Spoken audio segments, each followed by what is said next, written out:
O livro do mês do Clube do Livro do My News é da Cecília, que você conhece muito bem, que vem sempre aqui com a gente. Ela escreveu esse livro fantástico, eu já li. A gente não vai dar spoiler, mas a gente vai conversar com a autora, é claro. Por que é importante ler esse livro? Cecília, muito obrigada. Agora no papel de entrevistada. Tudo bom? Tudo bem. Então, como eu falei, não quero dar spoiler, mas eu quero falar um pouco sobre a importância de ler esse livro. Assim, é um livro que a gente lê e a gente se dá conta de que temos um problema muito sério. Eu costumo dizer que esse livro não é um livro sobre polícia, apesar de a gente falar de milícia, operações policiais e tudo, mas não é sobre polícia, é sobre política. Porque ali eu menciono todas as conexões que a gente enxerga ali na ponta. Quando tem uma operação policial, a gente se dá conta, opa, tem alguma coisa acontecendo. Mas existe aquela ponta que a gente não dá tanta notícia, porque estão nos gabinetes, na Alerj, na Câmara de Vereadores, nos grandes gabinetes que a população em geral não tem noção muitas vezes. Se aquilo não virar uma notícia, a gente não vai saber o que está acontecendo, igual você passou numa rua e falou, olha, uma operação. Essa é a parte que a gente vê. Mas essa é uma das pontas das operações das milícias. A outra ponta, que é uma ponta muito importante porque ela tem a conexão não apenas política, mas econômica, que é uma parte muito importante, que é o que faz a roda girar. Essa parte a gente não tem noção exata do problema que a gente tem, porque nem pesquisas nesse campo são muito feitas. Então, assim, você tem alguma informação ou outra, mas saber, por exemplo, quanto que o crime movimenta na economia do Rio de Janeiro, do Brasil? A gente não tem essa noção ainda. E quando a gente tiver, é que a gente vai ter uma noção um pouco mais próxima da realidade do buraco que a gente está. Esse é um ponto importantíssimo, porque conversando com algumas pessoas desse setor, eles dizem o seguinte, olha, o grande perigo é que o crime está se formalizando economicamente. Então, por exemplo, comprando empresas quebradas para lavagem de dinheiro. Recentemente, numa entrevista que a gente fez com o secretário de Segurança aqui do Rio, ele falou que o tráfico de drogas representa 11% dos negócios do crime. O negócio do crime está na internet e falou, inclusive, a questão dos carros, dos roubos de carro, porque o crime organizado está também na seguradora, né? Quer dizer, na recuperação dos carros, até uma tabela do que eles cobram. Eles roubam, eles devolvem, eles cobram, enfim, todas as pontas. Onde isso vai parar? Está sendo feito? Existe alguma política pública? Porque eu não vejo uma coisa coordenada para esse enfrentamento. Mara, você falou a palavra correta. Coordenação. Isso não existe. Isso não existe. E para além de não haver coordenação,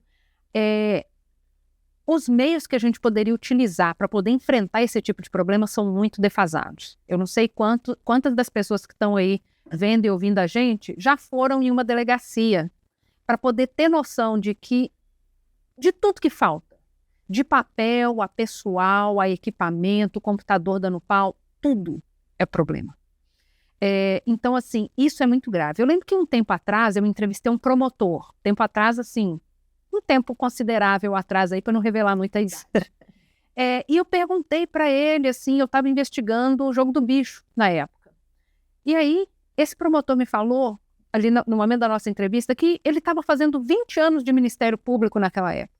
Agora já deve estar quase 30. E ele falou, quando eu entrei no Ministério Público, isso já era um problema.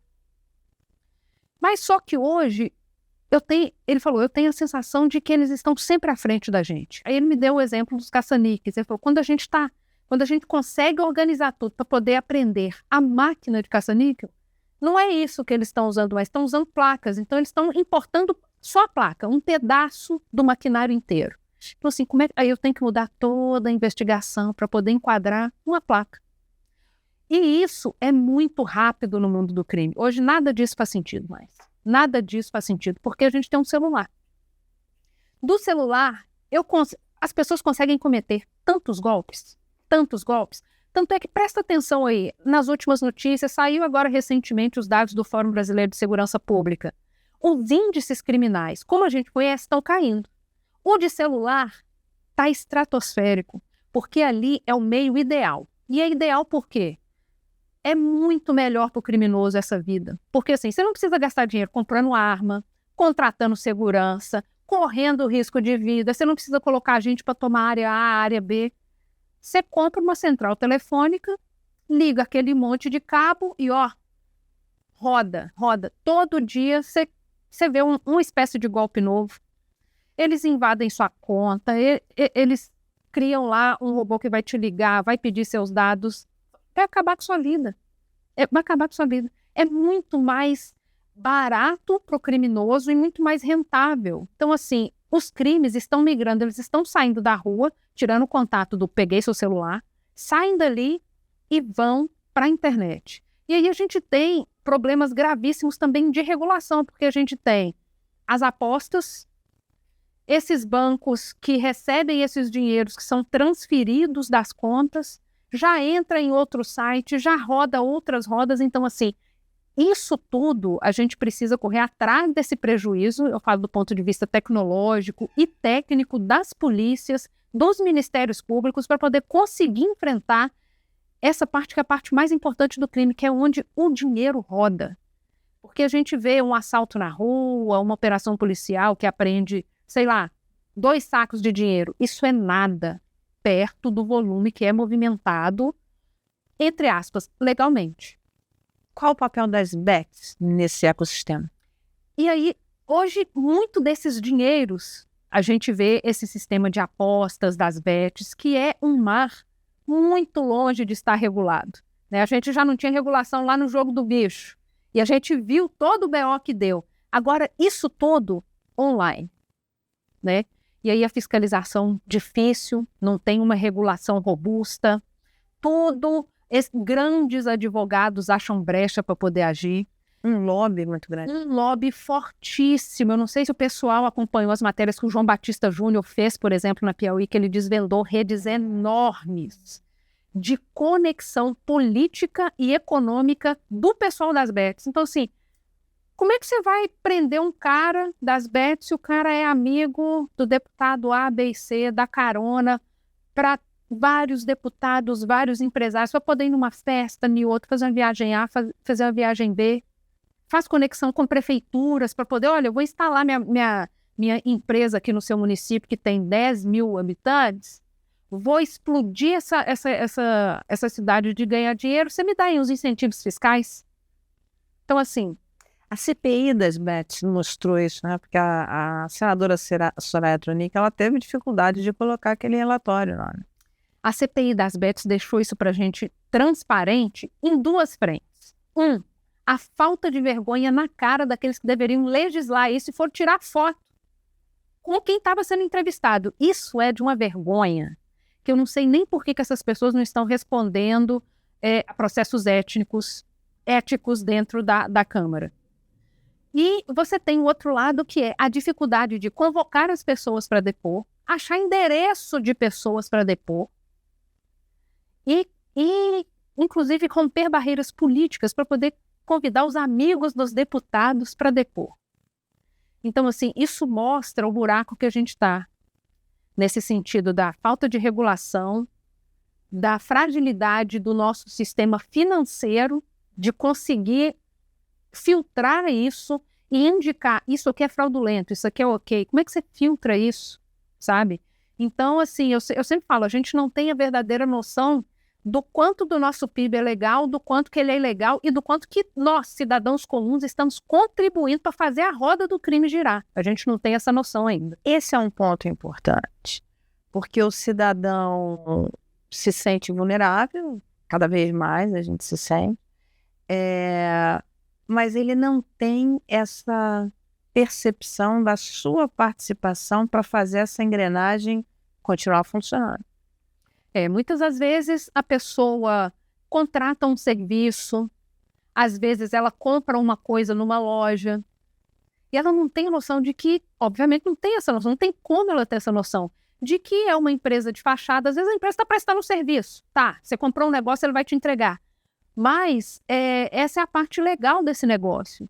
O cidadão comum não enxerga o que está por trás dali do balcão daquela loja. né? E nem é função dele. Mas é isso. E o Estado? E muitas das vezes nem o Estado. Então, muitas das vezes o cidadão está involuntariamente contribuindo para o crescimento dessas organizações, desses empreendimentos criminosos e não tem essa noção. E o Estado também está ali, igual um bobo da corte, de um lado para o outro, tentando fazer um negócio ali, um negócio aqui, mas coordenação, de fato, para poder, olha, agora a gente vai quebrar as pernas do crime. Não tem. Por que que o brasileiro tem que ler o seu livro? Ele tem que ler esse livro para poder entender o tamanho do buraco que a gente está nele, para que ele possa entender que a parte policial é o menor dos nossos problemas. Obviamente é um problema, mas é um problema, assim, a ponta do iceberg. É o que a gente consegue ver. O que a gente não consegue ver é que está realmente aí comprometendo o nosso desenvolvimento, comprometendo o nosso orçamento, o nosso direito de ir e vir, né? Porque às vezes você tá indo para a escola e não sabe nem se vai chegar, porque vai ter uma operação ali e vai voar umas balas. Mas aquela parte do sistema financeiro continua intacta. A parte do mercado, a parte política, isso continua tranquilamente. Então a gente precisa ter a aptidão de enxergar determinadas situações que você fala, isso não está muito certo, né? E aí a gente precisa entender que, olha, o deputado tal, a deputada tal, eles estão fazendo um negócio aí que eu não estou gostando. Olha só como é que eles agiram, por exemplo, na CPI das bets. Não vou votar nesse pessoal, né? Porque aí a gente também tem que pensar de colocar essas coisas em ordem e falar, na verdade, essa pessoa está me ferrando, né? E não eleger mais esse tipo de gente. Cecília, é importante porque isso transcende a questão do campo ideológico, né? A gente tem visto isso hoje, que o crime organizado, ele conseguiu entrar em todos os campos ideológicos. Ele está à direita, ele está à esquerda, e está agora se legalizando, inclusive. Como é que faz para se formar uma frente ampla de combate ao crime organizado? Olha, para além de direita, centro, esquerda, a pessoa ela tem que estar focada em um bem comum, porque isso está comprometendo todo mundo. Mas esse é um dos problemas mais graves que a gente tem. É muito, vou olhar o meu. Então, se apesar daquela pessoa ter sido eleita representando milhares, milhões de brasileiros, ela está preocupada com o dela, que é, vou voltar aqui na CPI das bets, que é o que a gente tem de mais fresco aqui na nossa memória agora. Como que você tira foto com o investigado? Então, assim, você tem o quê? É o famoso bandido de estimação? Porque, assim, se você está na posição de investigar alguém, por que você está tirando selfie com a pessoa que você está inquirindo? Isso não faz o menor sentido, isso é imoral. Não é ilegal ele lá tirar foto, mas é imoral. Então, o pessoal não fala tanto sobre a moralidade, as morais. Cadê a moral dessas pessoas? Coloca no bolso assim que é necessário. Assim que ele vê, não, que eu vou tirar uma vantagem, coloca a moral no bolso. Então, assim, isso vai muito realmente da pessoa estar preocupada e comprometida com as pessoas que votaram nela. E isso é muito raro hoje em dia. Ele foi eleito, tá nem aí para ninguém mais. Vou fazer minhas coligações, vou fazer o meu, vou comprar meu carro, minha casa, vou sugar todo o dinheiro que eu puder, depois a gente resolve. E aí, depois vem a época de campanha, tira umas fotos bonitas, faz umas campanhas ali, e é eleito de novo. Então, assim, a gente precisa quebrar esse ciclo. Teve algum comportamento desses imorais, totalmente questionáveis em relação a não estar representando aí, está me ferrando. Não está representando um mandato. Não está representando mandato. Não vou eleger mais, não voto mais. Então, eu lembro quando o ministro Haddad soltou a lista dos benefícios fiscais, né? Lá na lista tinham várias pessoas que recebiam benefício fiscal e eram influencers, celebridades e tal, que se beneficiavam do PERS e eram garotas propaganda, não sei, das bets, ou seja, ganhavam um bom dinheiro ali, ou seja, não precisava dessa ajudinha do governo, para se dizer o mínimo, né? E isso não foi combatido também. Os incentivos fiscais, eles são importantes para quem precisa de fato. Então, assim, não adianta eu incentivar um negócio que já é milionário, que já deu certo, que está, no caso, cometendo ilegalidades. Cometeu ilegalidade, acabou. Acabou, tem que cortar qualquer incentivo. E aí, é você por você. Eu não vou colaborar com um negócio que eu estou investigando, não deveria ser assim, né? Então, acho que a gente tem boas regulações, a gente tem boa legislação. O negócio é o seguinte, isso precisa sair do papel. Porque a gente vê umas coisas e fala assim, gente, mas pode? Não, não pode. E daí? E nada acontece. A gente sabe que não pode. Eu tenho certeza que quando você assina um contrato, você tem lá, isso aqui eu preciso fazer, isso aqui eu preciso prestar conta, isso aqui eu não posso fazer. Não fez? Corta. Fez errado? Corta.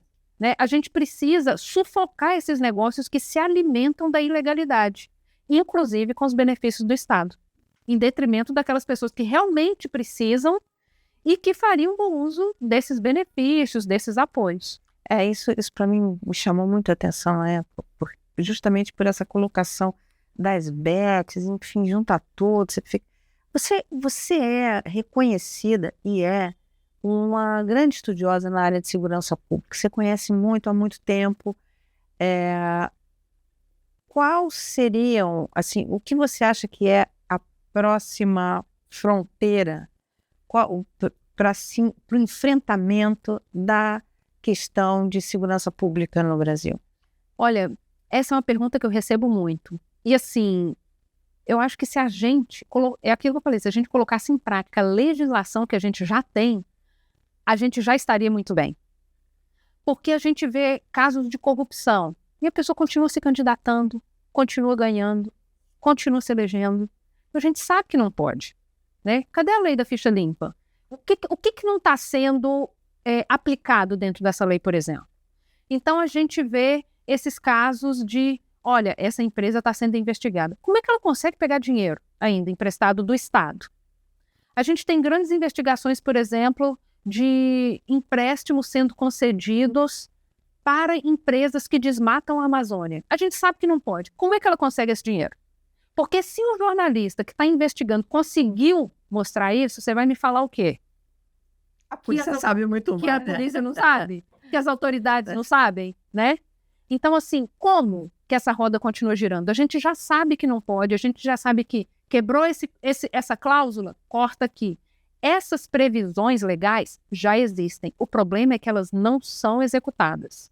Quando a gente fala muito de segurança pública, a gente fala muito de polícia. Mas a gente esquece muito o papel do Ministério Público, que tem a função de investigar a polícia. É o Ministério Público que vai falar mal policial, policial corrupto, operação policial errada. Essa é a função do Ministério Público. Pouquíssimo cumprida. Pouquíssimo cumprida. E o COAF?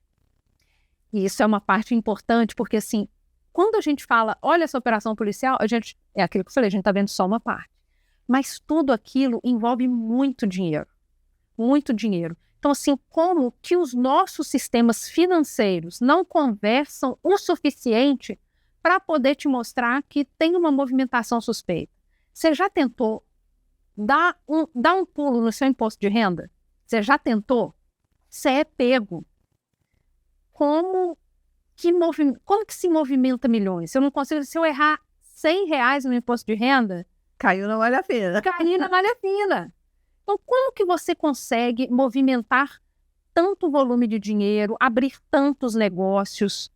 Então, assim, é possível, você precisa investigar essas movimentações. A investigação policial, ela precisa focar no sistema financeiro, que é o motor de todas as organizações criminosas. Eu ouvi um policial dizendo o seguinte, o problema é que a polícia civil desconfia da militar, a polícia do São Paulo desconfia da do Rio, a do Rio desconfia do São Paulo e o COAF desconfia de todo mundo. Quer dizer, não tem uma integração, né? Não, isso é real, isso é real. Aqui no Brasil a gente tem... Os estudiosos chamam isso de jabuticaba, porque assim, é uma coisa que praticamente só existe no Brasil, que é exatamente essa divisão entre polícia militar e polícia civil. Na estrondosa maioria do planeta, existe uma polícia. Você tem setores divididos, né? E não é surpresa para ninguém que existe uma rixa entre as polícias civis e as militares, porque são organizações com muito poder político. Então, assim, você está sempre brigando, seja por decisões políticas, por cargos, por orçamento, por atenção na imprensa. Está todo mundo querendo prestar serviço sempre, porque aí você aparece na imprensa, você consegue justificar que você precisa de mais dinheiro para a sua instituição. Então fica aquele cabo de guerra, né? Então tem sempre um acusando o outro, um colabora com o outro, um desconfia com o outro. E aí você tem também as outras polícias. Aí você tem a Polícia Federal, Polícia Rodoviária Federal, Força Nacional, guardas municipais. Então, assim, é uma malha enorme sem uma coordenação central, que é onde eu sempre bato na tecla de onde está o governo federal na gestão da segurança pública. Porque os nossos problemas de segurança, eles são majoritariamente nacionais e transnacionais, que são as coisas ligadas a tráfico internacional. Armas, drogas, mercadorias, ouro, tudo é internacional. Então, assim, acontece um crime no Rio, de tráfico no Rio. Um governador, ele não vai resolver isso prendendo meia dúzia, porque assim, o Comando Vermelho que está no Rio está em outros 20 estados. Então, assim, um governador não vai resolver isso.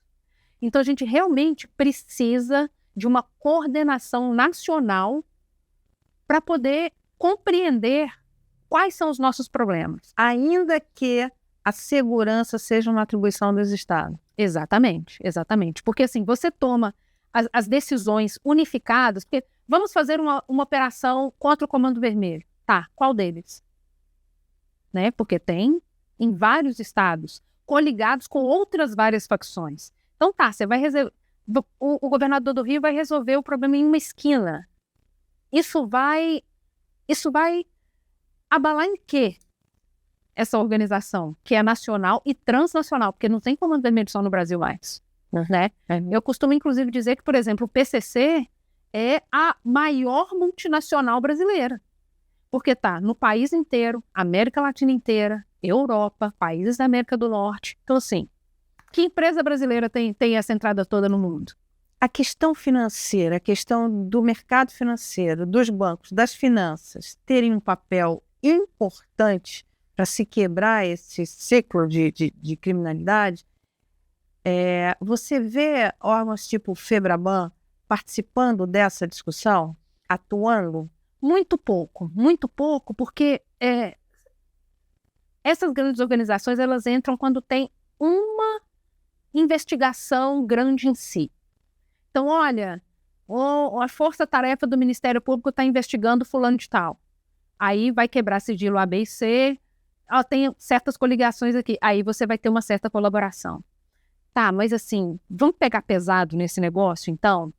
Vamos realmente identificar movimentações suspeitas como um todo e não dentro de uma investigação em si? Você tem lá certos mecanismos que consegue barrar A e B, e aí a gente sabe que barra, porque barra a gente também, quando tem alguma coisa suspeita. Mas eu falo realmente de grandes lavagens de dinheiro. Isso não é um problema só do Brasil, né? Isso é um problema global. Tanto é que, tipo, a ONU ela já tem sua própria estimativa de quanto é que se movimenta mundialmente tudo relacionado a crime. Então, assim, já existe o esforço de medir esse PIB global ilegal. Porque isso é uma realidade. Então, assim, não adianta a gente dizer que isso é uma coisa à margem. Não é, está dentro do nosso sistema financeiro, dentro das nossas cidades, dentro da nossa vida. Então, a gente precisa realmente conseguir peneirar isso aí. E a importância das organizações financeiras, dos bancos, dos órgãos de regulação, de fiscalização, é simplesmente central. Sem eles não tem como. Porque isso, não adianta a polícia agir lá na ponta e falar, fechei 2 contas, prendi 100 mil reais aqui numa bolsa. Tá, e o resto?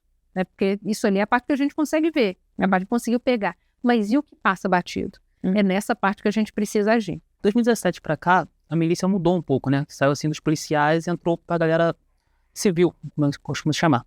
Gostaria que você falasse um pouco, assim, como foi esse time, né? Quando começou e qual é o papel, assim, teoricamente, dentro da polícia, assim, dentro da milícia hoje? Quando os policiais entram e o que eles estão fazendo exatamente?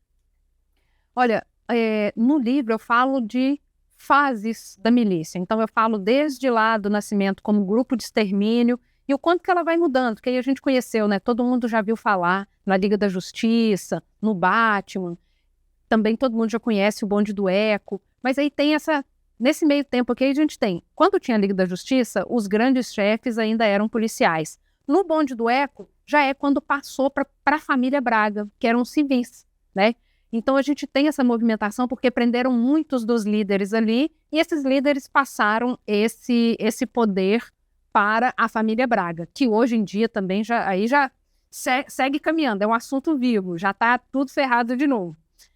Mas uma coisa que a gente não pode perder de vista é que essas são as partes visíveis, né? Aquilo que a gente consegue nomear. Eu sei quem é quem, eu sei quem é fulano mora aqui, mora ali, mas os policiais nunca perderam a centralidade na operação das milícias, porque elas dependem dessa formação policial, armas, treinamento, para poder fazer a coisa operar ali no dia a dia.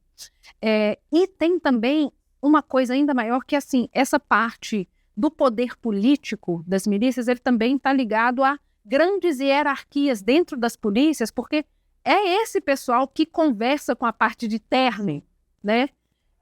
Então, assim, você tem essa coligação. Esse pessoal, no meio do caminho, eles não aparecem.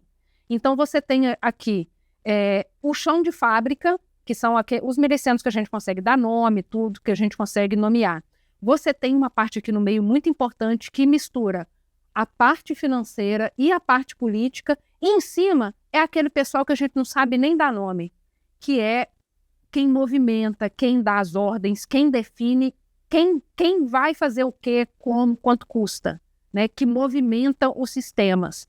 Então, essa parte que a gente não consegue visualizar é que tem os grandes nomes que, precisam ser investigados ainda. Então, a gente tem a presença dos policiais, mas em outras esferas, não essa esfera pública que vai ser morta, vai morrer rapidinho. Isso é muito rápido, né?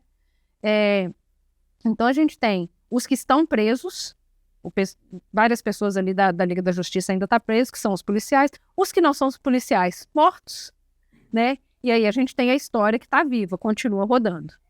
O Rafael Soares, ele uma vez na entrevista, citou que a maioria das coisas que ele descobre são no momento assim do crime, quando ele chega lá para cobrir.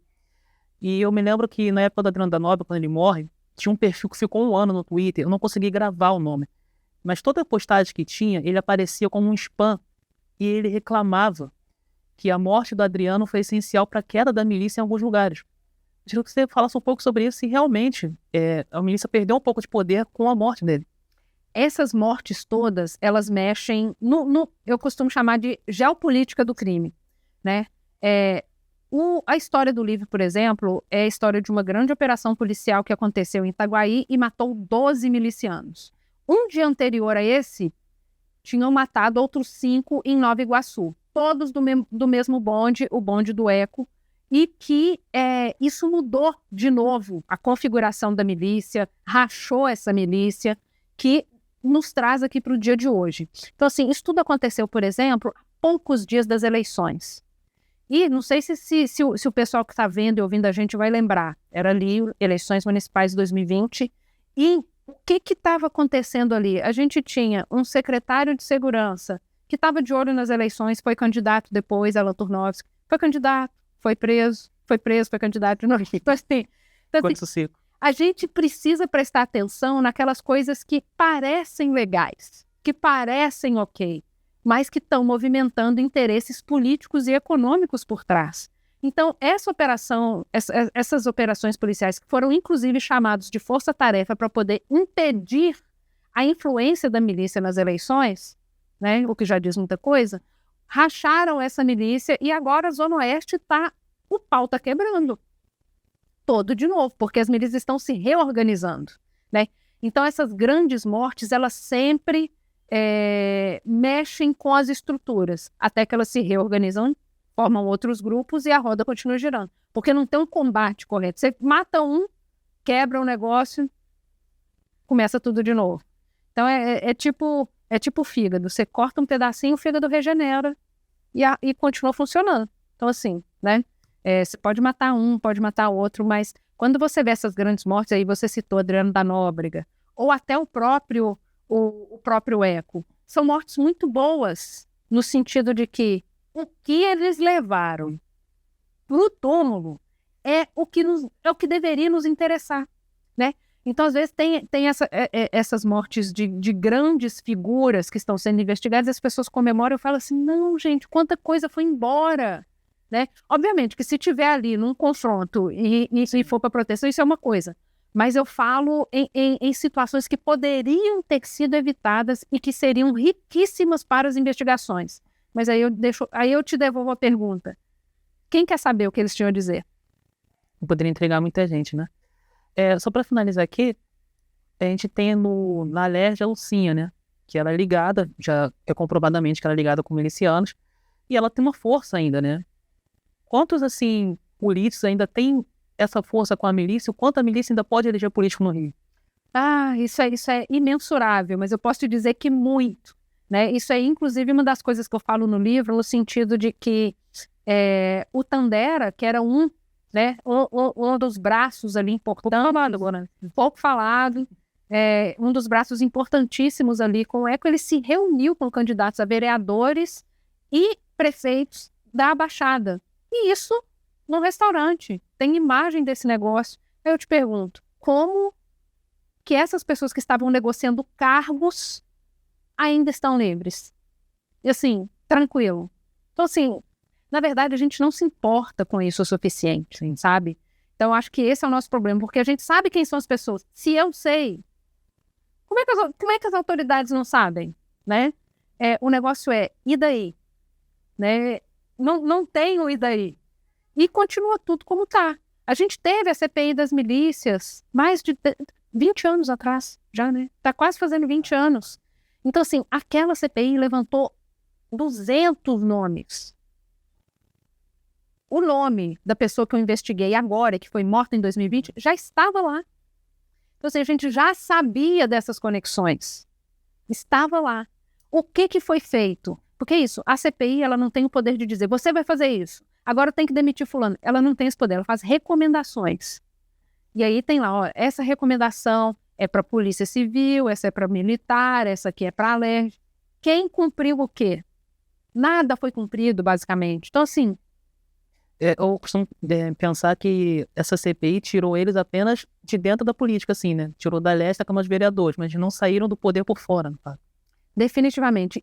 Essa CPI, ela foi emblemática no sentido de que tirou os milicianos dos holofotes. Porque eles eram pessoas super benquistas, admiradas.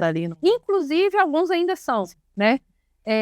Então, com a CPI, eles falaram, opa, vamos dar uma recuada aqui? Mas é isso, eles recuaram, entre aspas, saíram dos holofotes. Isso foi o quê? 2008. 2018, volta todo mundo para frente das câmeras e aí hoje todo mundo conhece um miliciano, depois ali da morte de Marielle Franco e Anderson Gomes, que foi quando, né, voltou todo mundo a ser investigado e tudo. Então, assim, esses 10 anos, eles não estavam inoperantes. Eles estavam operando mais nos bastidores, né? Que aí a gente vê essas grandes organizações, como é o Escritório do Crime, que era uma organização enorme, agindo fora do estado do Rio, inclusive. Então, parecia que, né, resolvemos? Não, óbvio que não. Eles voltaram muito mais fortes a ponto de matar uma autoridade pública no centro da cidade. E quanto tempo a gente levou para poder pegar nomes, né? Até hoje ainda tem muito, muito fio solto da morte de uma pessoa pública. Imagina uma pessoa, um morador qualquer que ganha um salário mínimo, mora lá na Zona Oeste, se essa pessoa for morta. Você acha que quem vai ficar sabendo o que aconteceu ali? Ninguém. Em 2020 teve a morte daquele bicheiro, né, que é ligado com o Rogério, né, é rival do Rogério, na verdade. E aí tem uma entrevista do secretário na época que ele falou uma coisa que ficou muito na minha cabeça. Ele disse, a gente não sabia que ainda tinha outros grupos que matavam. E eu fiquei pensando assim, como é que ele é o secretário e ele não sabia? Se ele não sabia, imagina eu. Eu vejo certas entrevistas de certas autoridades, eu falo assim, gente, como é que essa pessoa tá ali ganhando 30, 40, 50 mil reais? Assim, porque assim, para poder ter audácia de falar, eu não sabia, sendo que essa é a sua função. E continua no cargo. Porque se eu vir para um chefe meu e falar assim, eu não sei fazer isso não, você é demitido. Você é demitido. Como que essas pessoas continuam nos cargos, né? E isso, coisas assim, que são absolutamente centrais no funcionamento de um Estado, né? No Fogo Cruzado, onde eu sou diretora executiva, a gente faz um estudo grande que chama o Mapa dos Grupos Armados do Rio. Sim. Onde a gente mapeia onde tem milícia, onde tem comando, TCP, ADA, e movimento e também mapeia a mobilização desses grupos. Como que isso não existia antes? Em um estado como o Rio de Janeiro. Como que não existia dados sobre quantas chacinas são cometidas num estado como o Rio de Janeiro? Famoso por o quê? Praias e chacinas. Praia, chacina e carnaval. Né? Mundialmente conhecido por isso. Porque é isso, as grandes chacinas aqui ainda vão para comissões fora. E não levanta esse tipo de informação, não levanta informação sobre quantos agentes públicos de segurança são mortos. Porque o Estado conta quem está em serviço. Né? E nesse aplicativo, eu estou num grupo, então eu acompanho, né, quando tem um dado novo. Uma coisa que chama muita atenção, não vou dizer que é a maioria, mas tem sempre uma morte ou outra que é um policial que não está em serviço, né? Ele reage a algum assalto, que é o ofício dele, e ele acaba, infelizmente, morrendo. Mas tem alguns casos também que me chamam um pouco a atenção, assim, a sensação que eu tenho é que a criminalidade sabe quem é um policial, ao invés de ser o contrário, né? A polícia saber quem é um bandido. Olha, essa questão das mortes dos policiais que são mortos fora de serviço, eu acho que isso é uma coisa que deveria ser investigada nos mínimos detalhes. Porque a gente tem duas situações. A gente tem o policial que é morto porque ele tinha envolvimento com alguma coisa. Sim. E tem o policial que paga por esse tipo de situação, porque aí ele fica visado também. Pode ser um policial que não tem nada a ver com nada, mas é um policial. E aí ele é visado só por causa disso. Então você tem essas duas situações. E se você não investiga o suficiente, como é que você vai combater isso? Né? Porque aí você deixa todo mundo à mercê. Porque você tem pouquíssima investigação no Rio, pouquíssima investigação. Menos do que a média nacional. Então, assim, fica muito difícil de você acreditar que vai ter algum tipo de mudança. Porque o recado que se passa é que ninguém se importa. Nem com criança que é vítima de bala perdida, nem com policial que é assassinado, nem com nada.